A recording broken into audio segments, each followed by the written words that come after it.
नमस्कार, आप देखना शुरू कर चुके हैं स्वदेश विशेष। मैं हूं आपके साथ प्रशांत पांडे। मुंबई का दिल माने जाने वाली धारावी के दिन बदलने वाले हैं।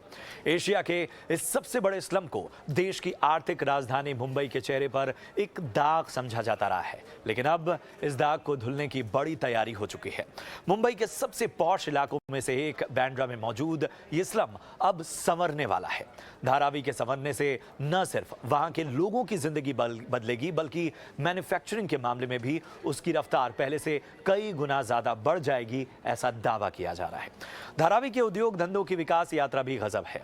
मुंबई में रोजी रोटी की तलाश में जो लोग आए और जो यहाँ रच बस गए, उनके लिए धारावी ने रहने के लिए छत और सहारे के लिए न जाने कितने हाथ दिए। यहाँ के कई ऐसे कारोबारी हैं जो कहीं रजिस्टर्ड तो नहीं है, पर इनका कारोबार भारत के बाहर भी है और भारतीय इकॉनमी में छुपा हुआ योगदान इनका भी है। सन 1880 में अंग्रेजों द्वारा बसाए धारावी के कायाकल्प की बात समय समय पर होती रही है, बहुत सारी बहस भी होती है, लेकिन इसका जिम्मा उठाने कई अड़चनों के बावजूद कोई सामने नहीं आया। वहीं विकास की राह में कई रोड़े भी अटकाए गए, लेकिन अब अडानी ग्रुप इसका कायाकल्प करेगा। ऐसे में सवाल ढेर सारे हैं। पहला सवाल ये कि इतनी घनी आबादी और रहन सहन वाले धारावी के रूप रंग को बदलने का जो पूरा रोड मैप है वो किस तरह का है। इस रीडेवलपमेंट में वहां के उद्योगों का आखिर क्या होगा। ये पूरा इलाका मुंबई से जुड़ा हुआ है, एक कनेक्टिविटी जो है वो बहुत बेहतर है। यहाँ से पूरे मुंबई को कई तरह की सप्लाई जाती है। ऐसे में रीडेवलपमेंट के दौरान काम भी ना रुके और लोगों को दिक्कत ना हो, उसके लिए क्या करना होगा। इन सब पहलुओं पर हम चर्चा करेंगे और जानेंगे कि आखिर चुनौतियां आखिर हैं क्या। ये सब कुछ जो पेपर पर आसान दिख रहा है, क्या ये इतना आसान है। सबसे पहले एक रिपोर्ट देख लेते हैं।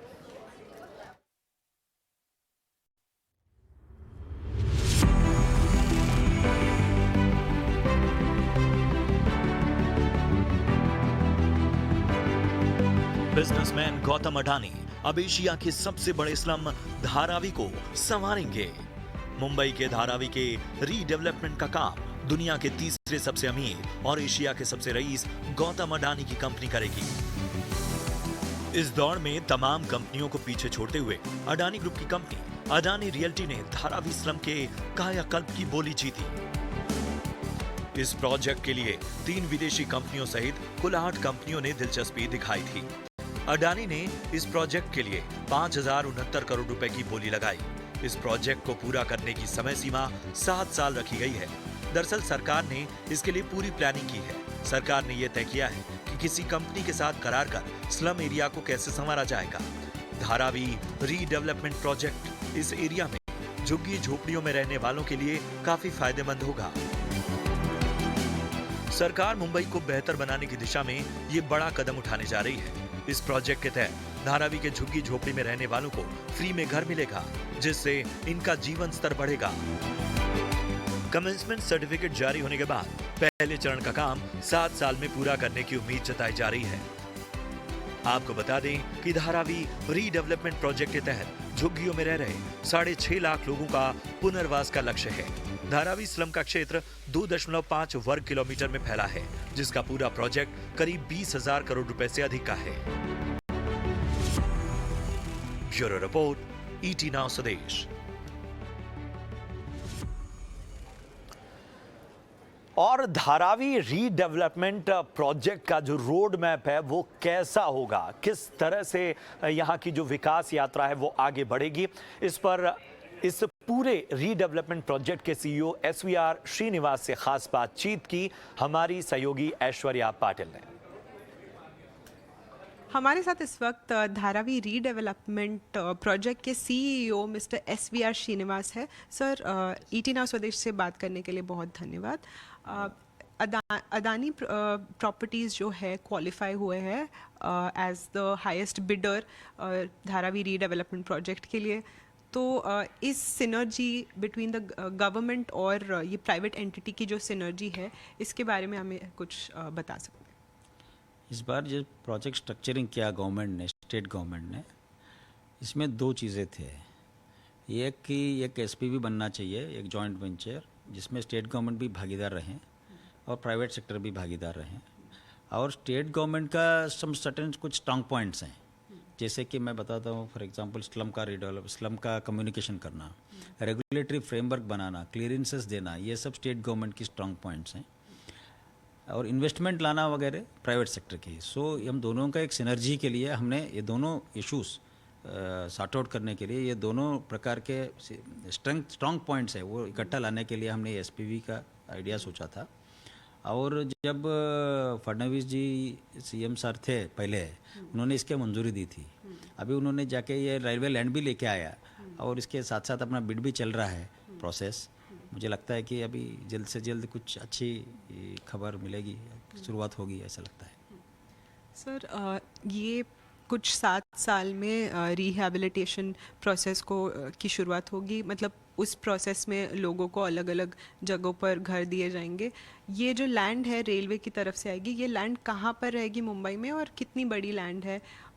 किस तरह से लोगों को वहाँ पे पहुँचाया जाएगा? हमारा आइडिया ऐसा थी कि धारावी के लोगों को धारावी के में ही उसको रिहेबिलिटेट किया करना चाहिए, बिकॉज इसका लाइवलीहुड्स का इश्यूज है। हम इनको निकाल के मनखुद में नहीं बेच सकते हैं जो एलिजिबल लोग हैं उनके लिए। इसीलिए रेलवे लैंड हमने धारावी के नज़दीक सदर्न साइड में बाउंड्री पे ही लिया था। सो उनको अभी दैट इज़ नियर दादर और धारावी के बीच में है वो, और अबाउट 45 एकर्स है ये, 45 to 47 एकर्स। उसका पेमेंट भी हमने 800 करोड़ रेलवे को पेमेंट की। और अभी मैंने जैसे बताया, अभी अपना डिप्टी सीएम साहब ने दिल्ली जाके उनका सोल्यूशन भी निकाला, फिर हमने डेफिनेटिव एग्रीमेंट भी रेलवे के साथ कर लिया है अभी। सो इसके वजह से मुझे लगता है कि बहुत बड़ी रिलीफ धारावी प्रोजेक्ट को मिली है, बिकॉज इसमें ऐसा है, अदरवाइज़ हमको ओपन स्पेस ही नहीं है धारावी में, सो ट्रांजिट करना पड़ता पहले। अभी ट्रांजिट करने की ज़रूरत नहीं पड़ेगी, डायरेक्टली मुझे लगता है कि हम लोग डायरेक्टली रिहैब में परमानेंट होम बांध सकते हैं। सर गवर्नमेंट और ये private entity special purpose vehicle के तौर पर इसको चलाएंगी, आगे प्रोजेक्ट लेके जाएंगे, तो इसका ब्रेकअप आप कुछ बता सकते हैं किस तरह से रहेगा? इसमें इक्विटी है ना, टोटल इक्विटी 500 करोड़ की रहेगी, 500 करोड़, उसमें से 400 करोड़ प्राइवेट एंटिटी लाएगी, 100 करोड़ हम लाएंगे। पर रिमेनिंग जो पूरा इन्वेस्टमेंट जो है, हम बता रहे थे कि 20,000 करोड़ का खर्चा जो होगी, वो सब इन्वेस्टमेंट प्राइवेट एंटिटी लाएगी और through the form of compulsory convertible preference shares या कंपल्सरी कन्वर्टेबल डिवेंचर, उस फॉर्म में लाएगी। और जैसे हमने उसमें स्टेजेस दिया है, बिकॉज सभी पूरा पैसा अभी लाके भी फ़ायदा नहीं है, फर्स्ट स्टेप बाय स्टेप लाना चाहिए, उसका हमने फेजिंग दिया है। सो बोर्ड ऑफ डायरेक्टर्स में भी दोनों रहेंगे, गवर्नमेंट के नॉमिनी रहेंगे, प्राइवेट सेक्टर भी नॉमिनी रहेंगे, प्लस कुछ मॉनिटरिंग कमेटी शायद रह सकती है। सो लोगों को भी, हम लोकल रेजिडेंट्स को भी साथ में लेंगे इसमें, इसके हिसाब से हम प्रोजेक्ट चलाने की कोशिश करेंगे। सर इस प्रोजेक्ट का ब्लूप्रिंट कब तक एक्सपेक्ट कर सकते हैं, और इसे कितने फेजेस में हम एक्सपेक्ट कर सकते हैं कि ये कंप्लीट होगा, और फर्स्ट फेज कब स्टार्ट हो रहा है? 3 क्वेश्चन आपने पूछा। पहले ब्लूप्रिंट के बारे में, मास्टर प्लान हम लोग अभी एसपीवी जब फॉर्म होगी, या पहले अभी इसका अप्रूव करने का है, कमेटी ऑफ सेक्रेटरी के पास जाएगी, वो एक व्यू लेके अप्रूव किया तो उसके बाद फिर हम लोग दूसरा स्टेप सोचते हैं, जिसमें फॉर एग्जांपल आपने बताया कि फॉर इंस्टेंस की ब्लूप्रिंट का करना। ब्लूप्रिंट अभी ये मंजूर होने के बाद, एलओआई देने के बाद उनको मास्टर प्लान बनना चाहिए, जिसमें सबको समझे कि किधर अपना घर आ रहा है। सो इसको ट्रांसपेरेंसी देती है। ऑलरेडी मास्टर प्लान डीपी है उधर, धारावी के लिए सेपरेट डेवलपमेंट प्लान है, बट डिटेल्ड ब्लूप्रिंट बनेगी अभी 7-8 महीने में उस काम की शुरुआत होना चाहिए। और दूसरा ये कंस्ट्रक्शन अभी 3-4 महीने में शुरू हो सकता है, ऐसा लगता है मुझे जी। ये एक फाइनेंशियल ईयर में शुरू होना चाहिए फर्स्ट फेज, ऐसा लगता है। और इसके लिए पहले इसका अप्रूवल तो कमेटी ऑफ सेक्रेटरीज के पास जाएगी, उधर अप्रूवल मिलने के बाद आगे का काम होगा। और इसके कितने फेज एक्सपेक्ट कर सकते हैं सर? फेजेस कैसा, उसमें मास्टर प्लान पे ऊपर डेवलप होगा, डिपेंडेंट रहेगी। कम से अराउंड 4-5 फेजेस में काम होना चाहिए as far as rehab is concern. Sir इस प्रोजेक्ट के बाद धारावी की डेमोग्राफी काफ़ी चेंज हो जाएगी, तो यहाँ पर जो रेसिडेंट्स रहेंगे उनको किस तरह की सुविधाएं मिलेंगी, इंफ्रास्ट्रक्चर किस तरह का रहेगा? कमर्शियल और रेजिडेंशियल को आप थोड़ा ब्रेकअप करके बता सकते हैं कि किस तरह से ये इसकी डेमोग्राफी चेंज हो जाएगी? जैसे कि पूरा दुनिया को जानकारी है कि धारावी में एक्चुअली कमर्शियल एस्टेब्लिशमेंट्स काफ़ी हैं, और आपने देखा होगा स्लम लॉग मिलियनेयर और लॉट ऑफ स्लम टूरिज्म भी उधर होता है, एक्चुअली सदियों से होता है वो। इसका मेन वजह ऐसा है कि उधर टेक्सटाइल्स का या लेदर का या दूसरा इलेक्ट्रॉनिक्स का काफ़ी, प्लास्टिक इंडस्ट्री भी है, पॉटर्स भी है, उसी को हम लोग कंजर्व करेंगे और उनको नया टेक्नोलॉजी देके लेस पोल्यूटिंग इंडस्ट्रीज को उनको एक्चुअली हम लोग मदद करेंगे। शासन सरकार, स्टेट गवर्नमेंट मदद करेगी। उनका कैबिनेट ने डिसीजन भी लिया है एक्चुअली। नंबर 2, उनको बढ़ोतरी देने के लिए हमने SGST का रीइंबर्समेंट का भी एक्चुअली एक प्रावधान किया है, जो पहले किसी भी किधर भी नहीं था। सो स्टेट गवर्नमेंट को ये मालूम है और ये जानकारी है कि जब तक धारावी का सूक्ष्मोक्ष नहीं होता है तब तक कुछ स्लम फ्री मुंबई नहीं हो सकता। इसीलिए ऑनरेबल चीफ मिनिस्टर साहब ने भी 15-20 दिन पहले उन्होंने बताया कि हमने एक्चुअली स्लम फ्री मुंबई का धारावी करने का है। उन्होंने एक्चुअली ऐलान भी किया था एक वर्कशॉप में रिसेंटली 15 दिन पहले। सेकेंडली और डिप्टी CM साहब ने भी एक्चुअली दिल्ली जाके वो रेलवे का लैंड भी लेके आए।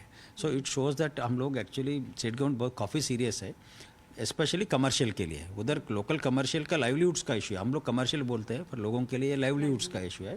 सो लाइवलीहुड्स कंजर्वेशन और उनका डेवलपमेंट, स्पेशली जब फार्मल इकोनॉमी में आ जाएंगे, मुझे लगता है कि उनको सेफ्टी और सिक्योरिटी मिलेगी, एट द सेम टाइम फिर उनको इन्वेस्टमेंट बढ़ाने का मौका भी मिलेगा।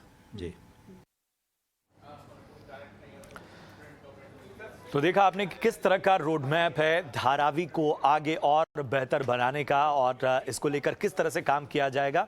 और इसके बारे में जो रीडेवलपमेंट प्रोजेक्ट के CEO हैं उन्होंने साफ तौर पर तस्वीर साफ की, लेकिन बहुत सारे चैलेंजेस भी हैं और इन्हीं सब पर चर्चा के लिए हमारे साथ 2 खास मेहमान जुड़े हुए हैं और उनसे चर्चा तो हम करेंगे, इसके साथ ही आपको आगे दिखाएंगे कि इस वक्त धारावी की तस्वीर क्या है, ग्राउंड रिपोर्ट भी आपको बीच में हम दिखाएंगे। लेकिन सबसे पहले ज़रा मेहमानों से परिचय आपका करा दें। हमारे साथ है पंकज कपूर साहब जो कि MD और फाउंडर हैं लाइसेंस फोरस से। बहुत बहुत स्वागत पंकज जी आपका। इसके साथ ही राजीव मिश्रा साहब हैं, जाने माने टाउन प्लानर।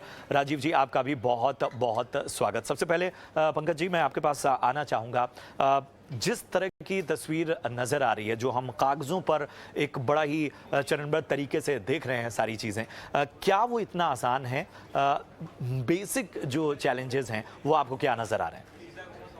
देखिए, सबसे बड़ी बात यह है कि एक कॉन्स्टिट्यूटेड सिटी है ये धारावी। एक हाउसिंग प्रोजेक्ट अकेला नहीं है, जैसा श्रीनिवासन जी ने भी बताया कि वहाँ पे लोगों की लाइवलीहुड चलती है, कॉटेज इंडस्ट्री चलती है, काफी लोग जो हैं जो वहाँ रहते हैं वो वहीं पे काम करते हैं। तो एक रिजोल्यूशन करना, और कोई भी चीज को अगर हम फॉर्मलाइज करते हैं तो कॉस्ट स्ट्रक्चर ऐसा हो जाता है कि शायद जो इनफॉर्मल इकोनॉमी है उसमें सस्टेन नहीं कर सकती। और यही कारण है कि इंसेंटिव और प्रोटेक्शन की बहुत जरूरत है कि वो लाइवलीहुड कंटिन्यू करे और ये डेवलपमेंट हो। लेकिन पिछले जो 18-20 साल का एक जो कोशिश और रही है धारावी रीडेवलपमेंट में, इसमें अलग अलग पहलू उभर के आए हैं और मुझे लगता है कि आज का जो करंट प्लान है इसमें काफी हद तक जो है उन प्रॉब्लम्स को देखा गया है। और जो अभी आप रिपोर्ट बता रहे थे और इंटरव्यू बता रहे थे उसके अंदर एक एक पॉइंट्स जो मेजर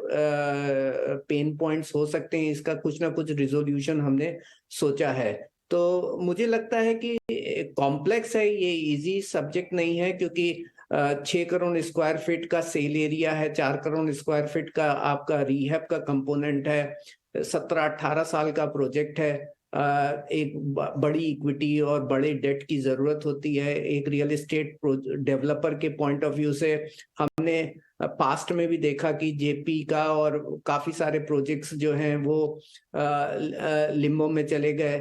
तो financial and market demand, supply और रीडेवलपमेंट कंपोनेंट को मैनेज करना, साथ में रहने वाले लोगों की डिमांड और उनकी एस्पिरेशन को फुलफिल करना, लाइवलीहुड को मेंटेन करना और एक तरीके से डेवलपमेंट करना, तो ये एक सिटी का रिकॉन्स्टिट्यूशन है और ये कहीं से भी इजी नहीं है, ये एक कॉम्प्लेक्स है। और बट हैविंग सेड दैट, जो 18 साल गुजर गए हैं उसमें हमने बहुत हद तक जो है कई चीजों का रिजोल्यूशन और सोल्यूशन ढूंढने की कोशिश की है। तो मेरे हिसाब से यहाँ से आगे चलते हमको ये प्रोजेक्ट्स में काम होता हुआ दिखेगा और एक प्रोग्रेस दिखाई देगी। बिल्कुल बिल्कुल। तो एक अभी आपको एक बेहतर जो है वो प्लानिंग साफ तौर पर नज़र आ रही है और हमारे साथ एक और ख़ास मेहमान जुड़े हुए हैं, उनसे भी हम चर्चा करेंगे। राजीव जी मैं आपके पास आना चाहूँगा। जब इस तरह की कॉम्प्लेक्स प्लानिंग है जहां पर हम देख रहे हैं कि रेजिडेंशियल भी प्लानिंग करनी है और वहां पे लोगों के कमर्शियल हितों का भी ध्यान रखना है, और धारावी की जो विकास यात्रा है जहां तक आज वो पहुंचा है वो कुछ सालों की नहीं है, बहुत अरसे से है।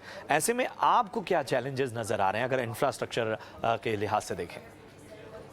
हाँ, देखिए, इस प्रोजेक्ट को 18 साल लगे, ये सबको पता ही है।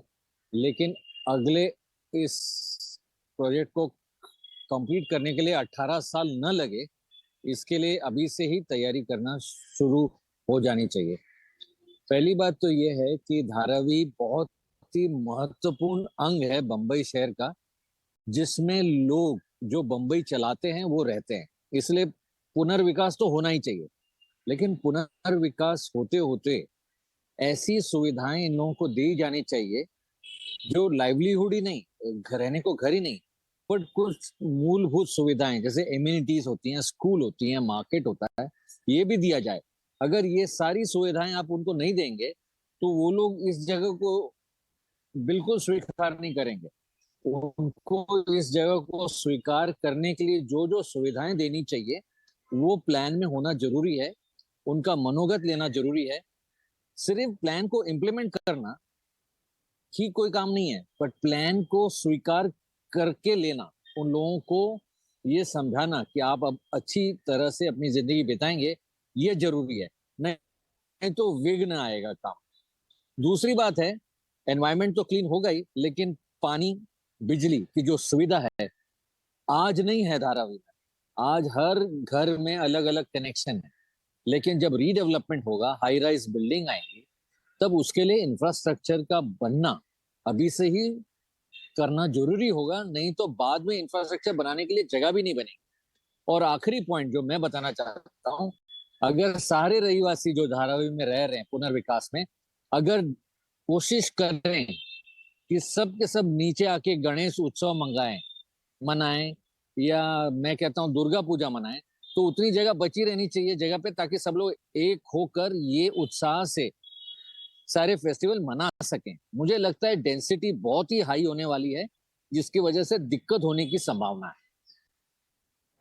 बिल्कुल, बहुत अहम बात आपने कही कि कुछ ऐसे चैलेंजेस हैं जिन पर अभी से काम करना बहुत आवश्यक है, और ये भी ध्यान रखना होगा कि जो धारावी का रहन सहन है, धारावी के जो लोग हैं और जो भी लोग हैं, उनसे किस तरह से इसे आगे बढ़ाने में, जिस तरह से आपने गणेश उत्सव का भी जिक्र किया कि ये सब ऐसी ऐसी चीज़ें हैं जिनको बहुत ही केवल हम पेपर प्लान बना के नहीं ठीक कर सकते, इनके बारे में कहीं ना कहीं ग्राउंड पर भी काम करने की आवश्यकता है। लेकिन मौजूदा वक्त में जो धारावी की ग्राउंड रियलिटी वो है क्या? एशिया के सबसे बड़े स्लम धारावी को अब संवारने का काम अडानी जरूर करने वाले हैं, लेकिन फिलहाल क्या स्थिति है, जरा ग्राउंड रिपोर्ट देखिए, हमारे सहयोगी अनुराग शाह आपको बता रहे हैं। इस समय मैं मौजूद हूं मुंबई के धारावी इलाके में, और धारावी जो लोगों के दिमाग में जिसकी जो छवि है वो एशिया की सबसे बड़ी झोपड़पट्टी के नाम से, जहां पर लाखों लोग रहते हैं, कई सारे कारखाने हैं। एक बार फिर जो धारावी चर्चा में है, क्योंकि जो रीडेवलपमेंट प्रोजेक्ट है उसकी जो बिड है वो अदानी रियल्टी के द्वारा 5,000 करोड़ में जीती गई है, फाइनेंशियल बिड। इस बिडिंग के बाद अब महाराष्ट्र सरकार के द्वारा एक एसपीवी तैयार की जाएगी, जिसमें प्राइवेट प्लेयर जो होगा उसकी हिस्सेदारी 80% होगी और राज्य सरकार की हिस्सेदारी 20% होगी। ये धारावी का जो रीडेवलपमेंट प्रोजेक्ट है ये चौथी बार वापस चर्चा में है। इससे पहले भी राज्य सरकार ने 3 बार प्रयास किया, लेकिन वो सफल नहीं हो पाया, और इस बार उम्मीद की जा रही है कि ये जो रीडेवलपमेंट का प्रयास है वो सफल होगा। करीब 20,000 करोड़ का ये प्रोजेक्ट है धारावी रीडेवलपमेंट का, जहां पर 10 मिलियन स्क्वायर फीट यानी 1 करोड़ स्क्वायर फीट तक का एरिया डेवलप किया जा सकता है।